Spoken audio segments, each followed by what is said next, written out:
요거 한번 읽어봅시다. 가부장제는 남성 집단이 여성 집단의 생산물을 차지하는 생산 관계와 이를 토대로 성립하는 남성 후 여성에 대한 위계적인 지배 체제이다. 마르크스 엥겔스는 사유재산의 발생으로 남성 지배계급이 출현했다고 본다. 엥겔스에 따르면 가부장이라는 존재는 신석기 시대 후기 남성이 농업 주도권을 장악하고 간의 있는 생산물에 대한 소유권을 독점하면서 여성 대신 간의 경제를 장악하면서 출현했다. 사유재산의 발생, 지배계급의 출현, 가족 내 재산적, 신분적 지배자로서 가부장의 출현 등을 순서하고 출현해볼 수 있으나 인류학적 입증이 필요하다. 인류학 입증이 필요한 거, 안 그런 나라도 있다는 거. 모계사회, 아직도 모계사회인 그 나라도 있어요. 아직도 모계사회, 나라도 있어요.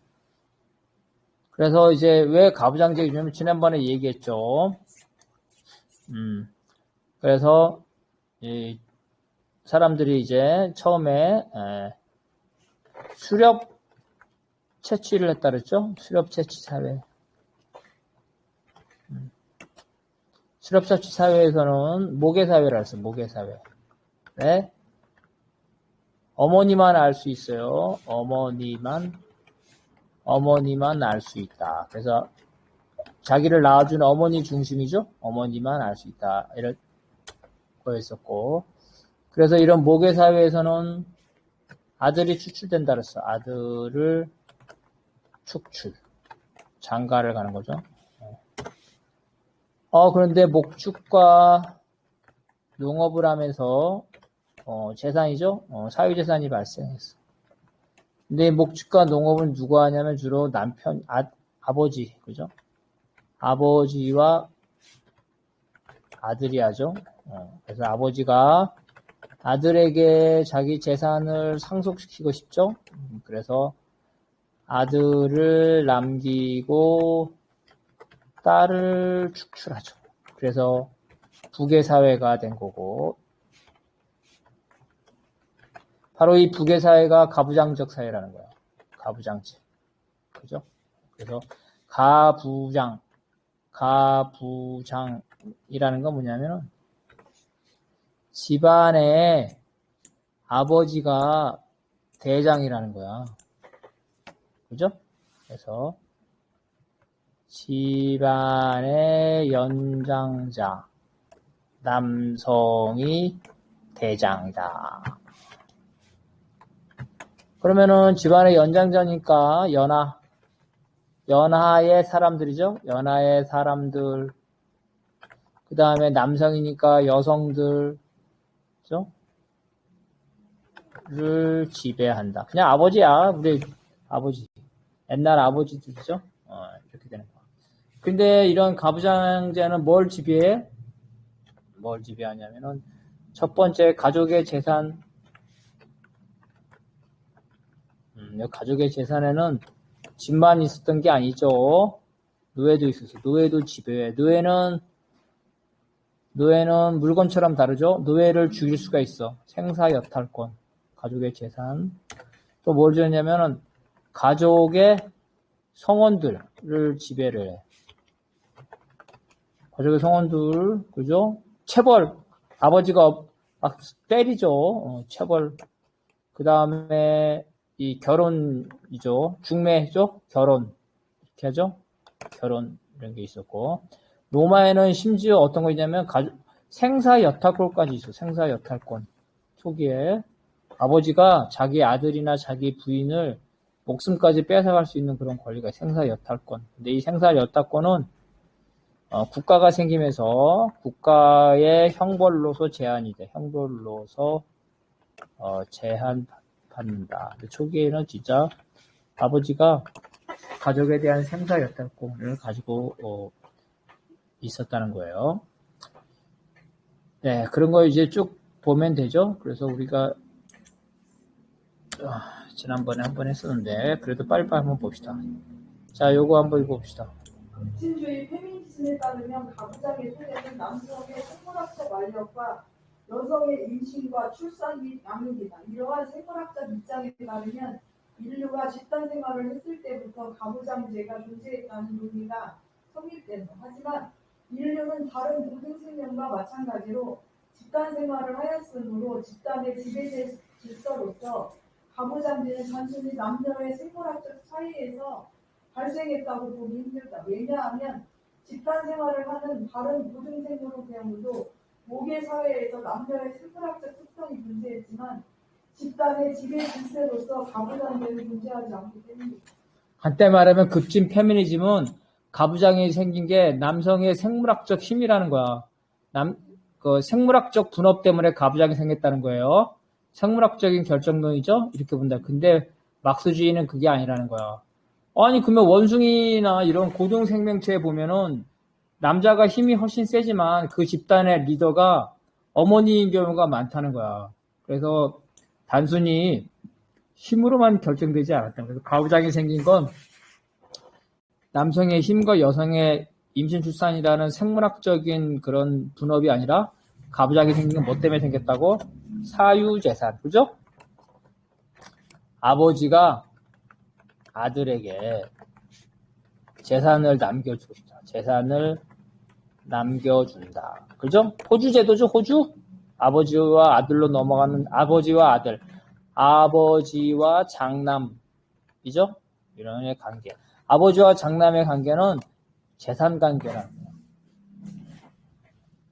그래서 이 가부장제의 근원을 생물학적인 결정론으로 보는 이 페미니즘에 대해서 우리 막스주의자들은 반대한다는 거예요.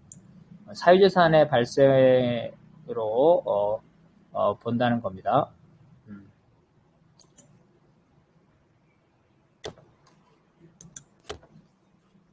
자, 그 다음 또. 역사적으로 가부장제는 가부장을 중심으로 운영되는 가족 제도이다. 가부장은 가족 집단 내의 최고 연장자로서 가나의 인적, 물적 요소에 대한 독점적인 처분권을 지니고 있다. 또한 가족을 대표하여 사회와 국가에 대한 가족의 권리와 의무를 행사한다. 가부장의 권리는 사회적 관습과 국가의 법제도에 의해 보장된다.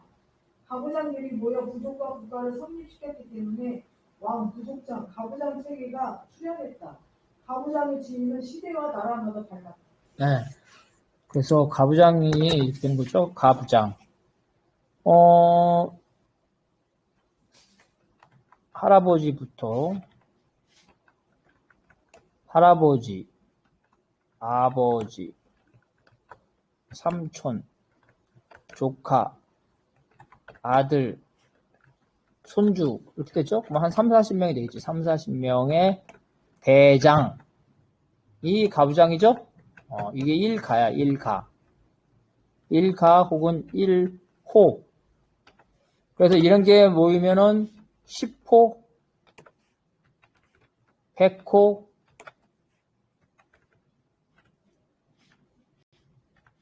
1000호. 그죠? 1000호. 그래서 10호장.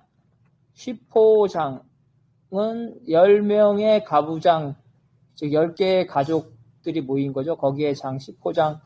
군대로 치면은 하사, 상사, 그죠? 하사, 상사, 그 다음에 백호장, 군대로 치면은 소대장, 소위, 중위, 그 다음에 천호장, 그죠? 천호장이면 대령, 뭐 이렇게 되겠죠? 군대로 치면. 그다음에 만호장이면 장군. 우리 아버지가 만호장이면 그 아들도 만호장. 그래서 20살밖에 안 된 젊은 애들이 장군이 되는 거예요. 이런 식으로 됐다는 거야. 그래서 뭐 예를 들어서 백만호장 왕이 되겠죠. 이건 왕 이렇게 되는. 그래서 가부장부터 시작해서 부족장, 왕으로 이어지는 것이라는 거예요. 왕도 가부장, 부족장도 가부장 이렇게 된다는 거예요.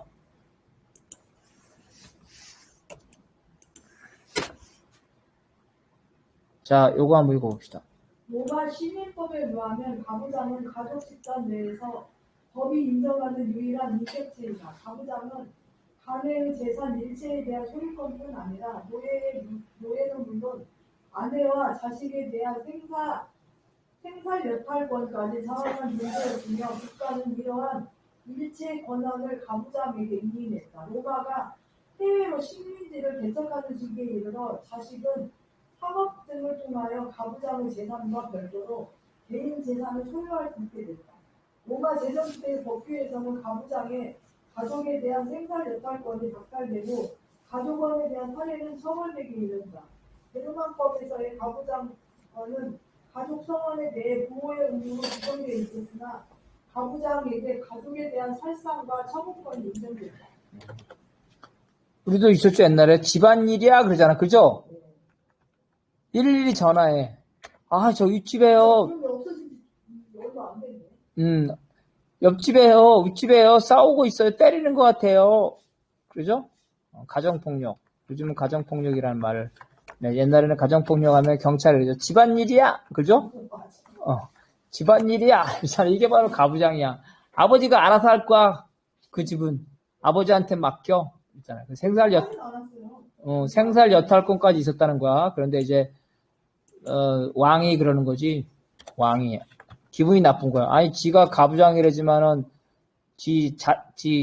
그 가족을 함부로 죽여? 그거는, 자, 이렇게 되는 거지.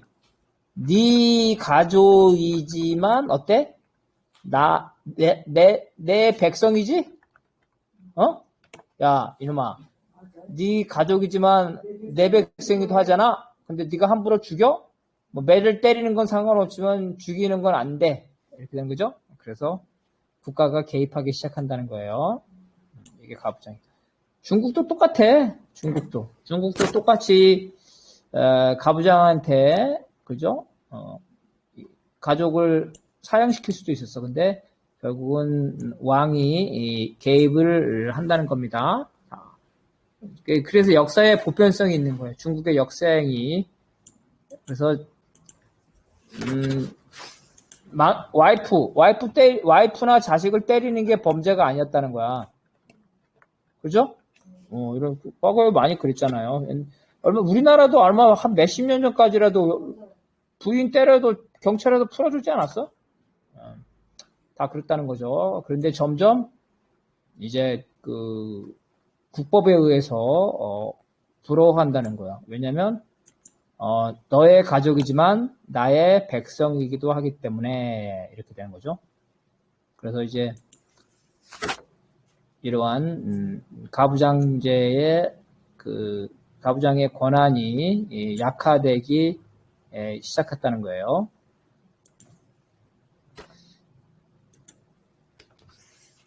자, 요거는 한번 봅시다.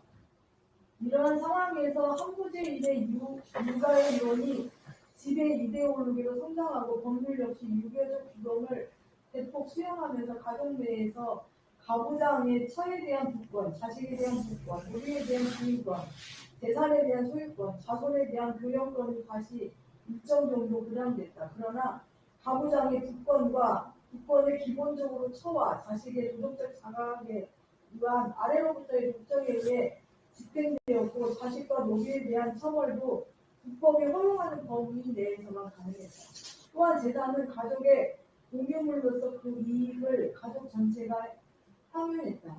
가부장은 재산을 관리하는 측면에서 최고 권한만 부여받았을 뿐 로마의 가부장과 같이 재산에 대한 대가적인 소유권을 인정받지는 못했다. 우리나라에서 유교의 가부장제가 일반인에게 확립된 것은 우선 피해라는 것이 대체적인 현상이다. 그래서 유교는 가부장과 왕이죠?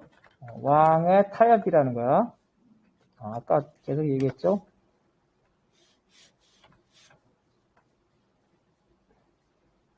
가족. 너의 가족이지만 나의 백성이다. 그죠? 그래서 가족은 재산이죠. 재산이야. 그죠?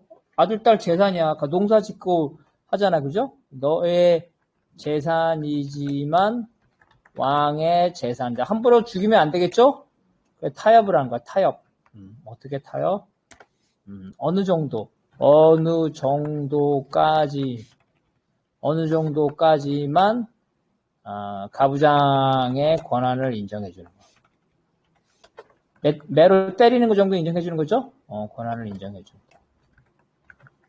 징계, 교육 이런 거 인정해 주는 거죠. 그래서 가부장에서 부권, 아비부자죠? 자식에 대한 권리죠? 그 다음에 이거는 지아비부자죠? 여자에 대한, 부인에 대한 권리죠? 그 다음에 노비에 대한 권리, 그죠? 그 다음에 재산에 대한 소유권, 이런 것들이 있었다는 거죠. 이제 국가가 어느 정도 인정하는 조건에서만 한다는, 이게 바로 유교라는 거예요. 그래서 유교는 바로 가부장과 군주, 가부장과 군주, 왕의 이 타협이라는 거죠. 그래서 이것들이 이제 유교가 일반인에게 확장된 거는 조선 후기다. 조선 후기. 우리나라 조선 후기. 예, 그래서 유교가 실제로 확립된 거는 그렇게 멀지는 않다라는 겁니다. 그래서 이러한 가부장제의 특징으로 나타나는 게 노예제죠. 노예제. 가부장이 가족과 노예를 소유, 그죠? 지배. 이게 노예제라는 거예요. 노예제가 생긴 이유는 말했죠. 생산력이 발전하면서 포로를 죽이기보다는, 그죠? 죽이기보다는 노예로 삼는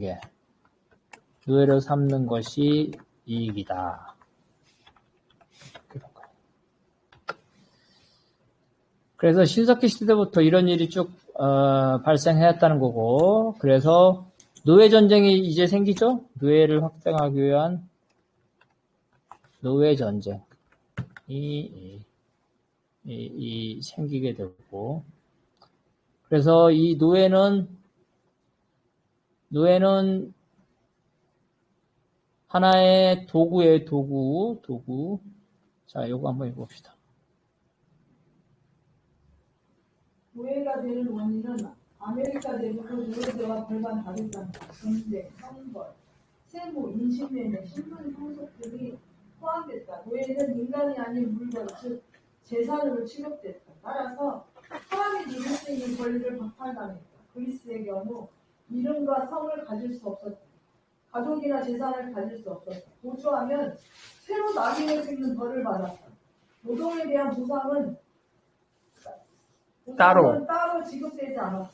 가부장의 주인이 노예에 대해 갖는 권리는 미성년자에 대한 권리와 동일하다.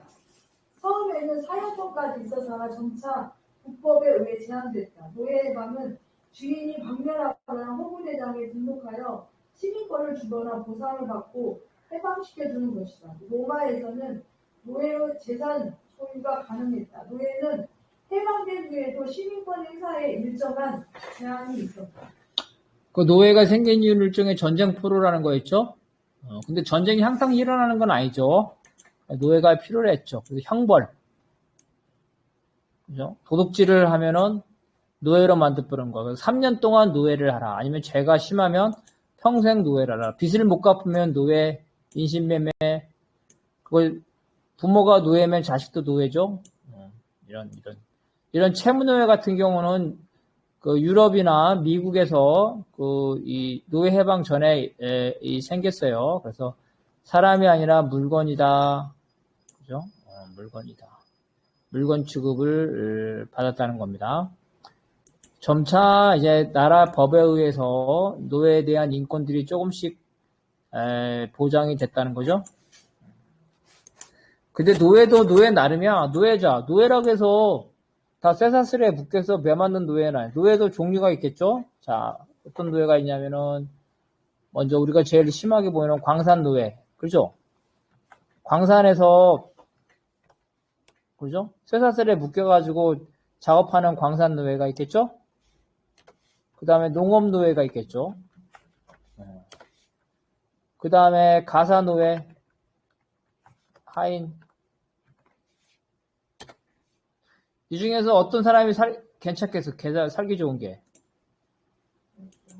이 광산노예, 농업노예 중에서 그래도 가장 살기 좋은 노예가 어떤 거겠냐. 그래, 부잣집의 귀족의, 그죠?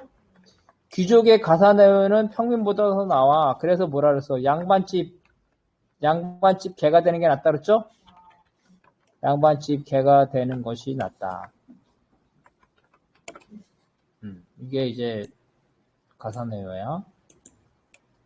그래서 이 노예는 이제 어떤 노예도 있겠어?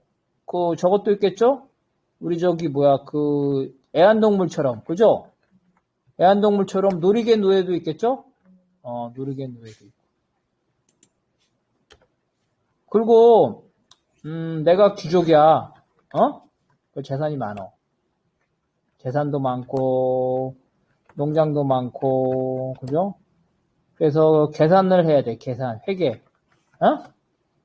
귀족이 회계를 직접 했을까? 그렇지. 그래서 노예 중에 머리가 좋은 노예가 있었겠죠? 머리가 좋은 노예. 그죠? 이런 애들은 회계사를 시켜. 로마에서. 그죠? 재주가 좋은 예술인 있겠죠? 넌 손재주가 좋은데 노래를 잘하네? 예술인. 그래서 우리가 생각하는 노예가 다 이렇게 막 정말 짐승같이 사는 그런 노예만 있었던 게 아니야. 그죠? 다양한 노예가 있었어. 그래서 이렇게 회계사나 예술인 같은 경우는 인정받았겠죠? 그러면 귀족이나 국가가, 그죠? 노예에게 어떤 특혜를 줬겠죠? 특혜.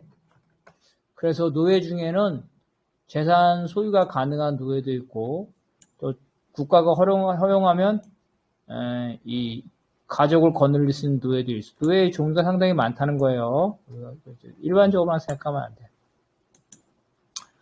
노예가 해방되었고, 해방된 경우에는 또, 시민권을 주는 경우가 있고, 안 주는 경우가 있고, 다양한, 노예가, 있었다는 거죠. 자, 요거 한번 읽어봅시다. 아테네와 로마에서 노예제가 발달된 이유는 자유민들이 정치와 군사, 시민적 문무에 공부하기 때문에 경제활동에 필요한 노동력을 확보할 필요가 있었다. 정복 국가로서 전쟁을 통해 노예가 공급됐다. 하지만 노예 경제는 천천히 자연인 경제, 즉 노예 농장이 자연농을 대체해갔다.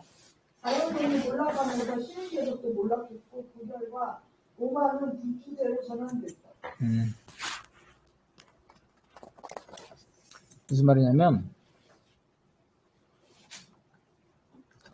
다 귀족이면 누가 돼지를 키워?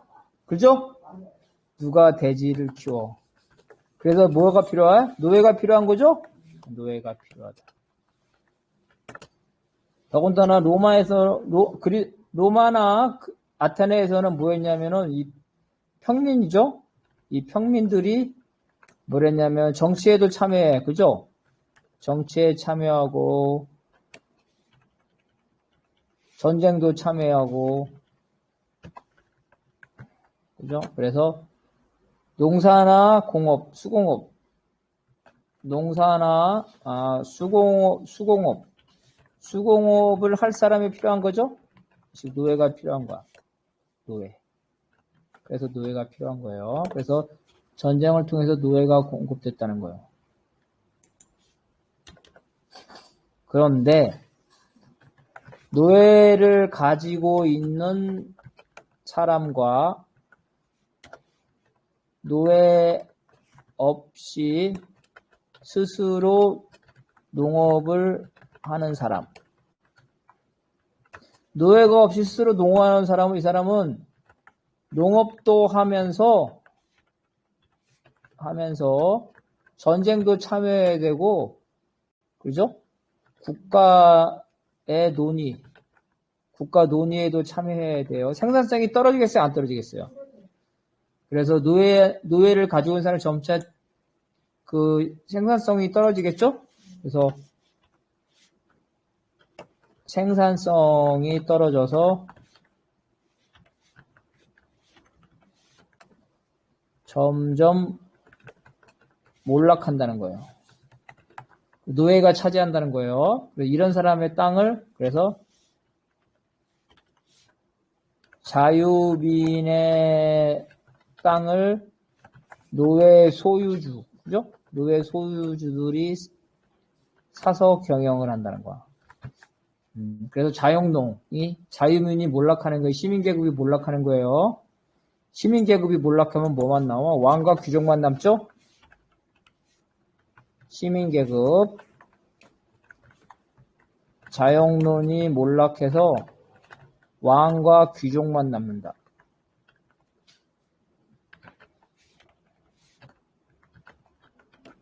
왕과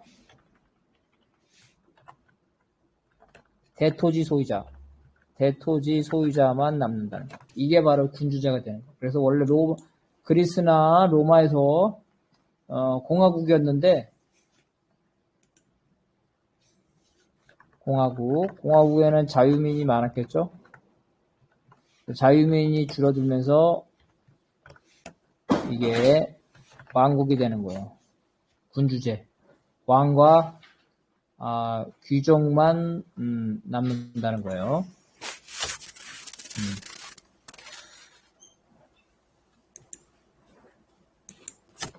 자, 요거 한번 읽어봅시다.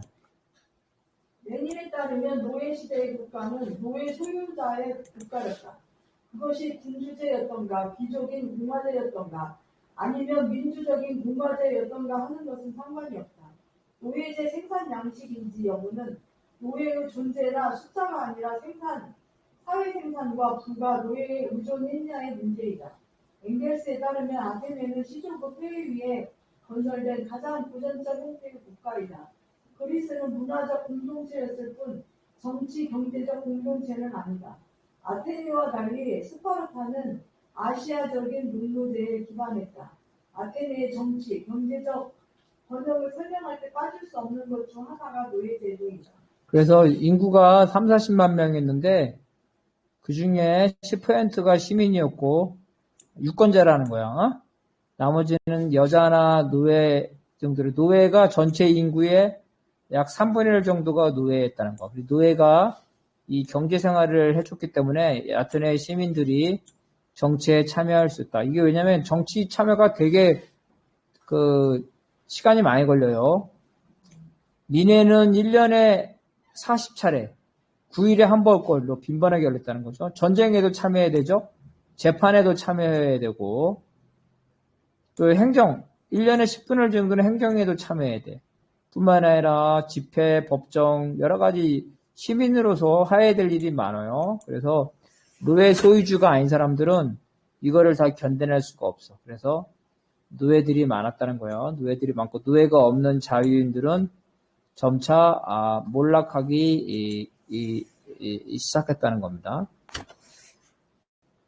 그리고 우리가 노예의 경우에 여러 가지 직업이 있다는 거죠. 의사, 안마사, 요리사, 가정교사, 비서. 왜냐하면 노예 중에서 똑똑한 사람도 있고 이쁜 사람도 있고 노래를 잘 부르는 사람도 있고 손재주가 있는 사람도 있고 그래서 노예가 여러 가지 직업을 많이 가져왔다는 거예요. 그래서 가장 늦게까지 존재한 노예는 뭐겠어요? 하인 가사노예죠? 우리 가사노예 가장 최근까지 했던 사람 뭐라고 불렀어 옛날에? 생나? 안 나? 식모. 식모. 그지? 지금도 있어. 식모. 먹고 자고. 그죠? 먹고 자고 부엌방이죠? 부엌방. 이게 노예지 뭐야. 가사노예. 그죠? 뭐 식모가 그 집에서 결혼해가지고 뭐 자식 키우는 거 봤어? 할머니나 아줌마가 혼자서 거기 부엌방에서 먹고 살죠. 그죠? 식모 본 적 있어요? 함계남 동지? 식모. 요즘에는 요즘 우리나라 귀족들은 누구를 식모로 한대? 저거 안 되잖아. 응? 조선족. 돌아오면은 여권을 빼안되잖아. 여권을 빼하고 먹고 자고 식모시킨대잖아. 말은 통하니까. 그죠? 조선족이니까 잠은 자야 되죠? 그러니까 숙식 제공. 먹고 자고. 한국은 뭐야? 식모에서 뭘 받겠어? 일반 사람 파출부? 그죠? 옛날 파출부 전은 다 식모했어. 가사노예, 얼마까지도 우리가 그런 걸 볼 수가 있었어요. 자, 이거 한번 읽어봅시다. 라티툼 디움이란 광대한 토지라는 뜻을 라틴어로 고대 로마의 대토지 소유 제도를 말한다. 즉 노예 제도가 아니다. 소수 지배계급이 다수 노예를 지배한 카르타고의 대농장이 돼 있을 것이다. 라티툰디움은 로마의 영토 확장과 영유지에 대한 처분법에 의해 발전했다. 로마는 영토 확장과 함께 점령한 토지를 국유화하였으나 유력자가 국유지를 점령, 사유함으로써 대토지를 소유하게 되었다. 로마가 포에니 전쟁에서 승리한 뒤 카르타고, 마케도니아, 스파르타 등 지중해 세계를 평정함으로써 노예 공무원이 개척되기에 이르자 22세기경부터 유력자의 토지 전병이 크게 늘었다. 간단히 말하면 농업 농장이라고 보면 돼. 농업 농장 대토지 소유 있던 거지. 그래서 가장 일반적인 거는 로마 외부에 식민지겠죠? 식민지에 농업 농장 있었던 거고. 근데 이게 이제 문제는 로마 내부에까지 있다는 거야. 로마 내부의 농업 농장은 어떻게 생겼냐? 자유농이죠? 자유농이 몰락해서 이들의 농토를, 그죠? 이들의 농토를 사들였다는 거야. 이게 이제 대토지 이 소유를 두 가지를 말하는 거예요. 그래서 이 과정이 이제 되게 중요한데, 이거 한번 읽어봅시다. 로마는 병론 일치제 기반하고 정복으로 성장한 나라였다. 지력을 회복할 동안 휴식 기간이었던 자영농들이 정복 전쟁에 동원됐다. 기원전 2세기 전반에는 로마 자유민 성년 남성 10% 이상이 항상 징집 상태에 있을 정도였다. 자유민들은 중소농민층으로서 자유철기범으로 전쟁에 나갔다. 전쟁이 장기화되면서 방치된 토지가 황폐되고 중소자유농민 대국이 몰락했다. 이 황폐화된 농지를 사들인 유력자에 의한 토지 사유화가 진전되었고 그 노동력은 정복지에서 끌려온 노예로 충당되었다. 네. 그래서 옛날에는 어떻게 했냐면은 전쟁이 나면 군인이 필요하죠. 군인이 나오면 징집을 하잖아요. 그럼 어떻게 징집을 해? 그 아들을 여러 명 낳아요. 왜 자식을 아들을, 그죠? 아들을 여러 명 낳아야 돼. 여러 명 낳아서 집집마다 한 명씩, 그죠? 한 명씩은 군대에 보내고 나머지는 농사를 졌단 말이야. 그죠? 근데 전쟁이 계속돼. 전쟁이 계속되니까, 그죠? 전쟁이 계속되면 군인이 사망하겠죠? 사망하면 또 징집을 할 거 아니야. 이렇게 되는 거야. 그래서 자식이 많은지 모르는데 자식이 없는 집은 어때? 성인 남성이 다 징집이 되면 농사는 누가 짓나? 농사는 누가 짓나? 그죠? 노예가 있으면 좋지만 노예가 없는 사람은 어때요? 못 짓죠? 이 농사가 황무지가 된다는 거야. 그러면 어때? 귀족들이, 야, 니네 농사 질 사람 황무지 되는데 어떻게? 귀족들이 이거를 사들인다는 거야. 그래서 대농장이 된다는 거예요. 대농장. 그래서 군대 가서 죽으면 그만인데 살아 돌아왔어. 살아 돌아왔더니 내 농지가 있어 없어? 내 농지가 사라졌다. 그러면 어때? 기분이 좋겠어? 어쩌겠어? 내가 잔뜩 가서 전쟁에서 싸우고 왔는데 내 농지도 없어? 내 땅 열받겠죠? 열받는다. 열받아서 이 사람들이 분노가 많이 생기겠죠? 이 분노를 그러면 어떻게 하겠어? 그래서 적이 생긴 거야. 그래서 검투사가 생기고, 검투사 알죠? 검투사가 생기고, 이 국가나 귀족이 그죠? 여흥을 제공하는 거야. 그래서 보면 우리 영화 같은 거 보면은 그 검투사나 이런 거를 하는데 이 왕이 그죠? 왕이 시민들의 눈치를 보죠. 시민들의 막 눈치를 보잖아. 시민들한테 이 시민들이 바로 뭐냐면은 바로 이거 유권자야. 바로 농지를 빼앗긴 평민들이야. 농지를 박탈당한 자유민들. 그래서 이 농지를 박탈당한 자유민들의 환심을 사야 되겠죠? 환심을 사기 위해서 오락을 제공하는 거, 오락. 이게 바로 검투사야. 바로 이게 인기영합이야, 인기영합. 인기영합이 뭔지 알죠? 이게 파퓰리즘이라는 거야, 파퓰리즘. 인민들의 분노를 잠재우기 위해서 이러한 파퓰리즘. 그래서 로마 시대에 이러한 오락, 이런 것들이 발달하게 된 거예요. 자, 그 다음 이거 한번 읽어봅시다. 공화 정치 말기에는 노예제에 의한 대부묘 변호를 구역을 중심으로 하는 대토지 소유제가 이탈리아에서 크게 확대되어 갔다.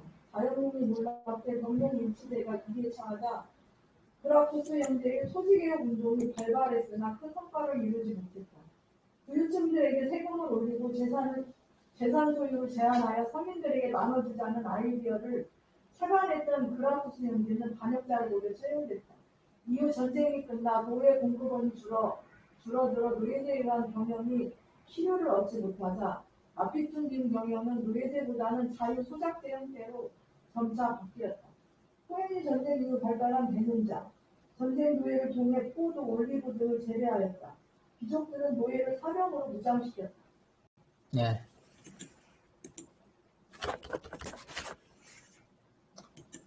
그래서 자유민이 몰락. 그쵸? 귀족이 자유민의 땅을 매입해서 대농장 됐고, 농장에선 자유민 대신에 전쟁에서 잡아온 노예들이죠. 노예들이 작업을 했다는 거예요. 근데 전쟁을 계속할 수가 없다. 전쟁을 계속할 수 없다. 그죠? 노예가 계속 공급되지 못한다.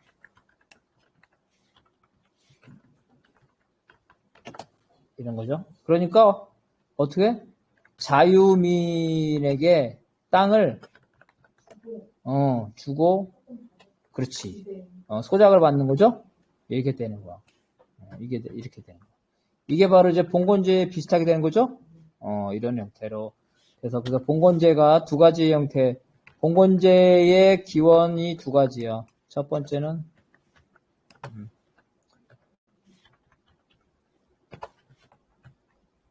노예 농장의 몰락하는 거는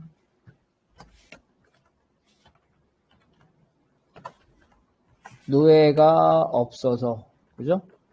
없어서 소작농화제죠? 자유민을 소작농화 되고, 또 둘째는 농업이 복잡해지면서, 그죠? 노예가 감당하지 못해. 복잡한 노동을 노예가 감당하지 못하죠. 감당하지 못해서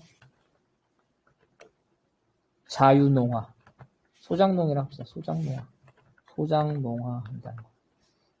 그래서 두 가지라는 거예요. 첫째, 노예가 부족하기 때문에 자유민을 데려와서 소작농을 한다. 그 다음에 둘째, 농업이 복잡해지면서 이 매맞는 노예가 적극적인 의지가 없기 때문에 복잡한 노동을 감당하지 못하죠.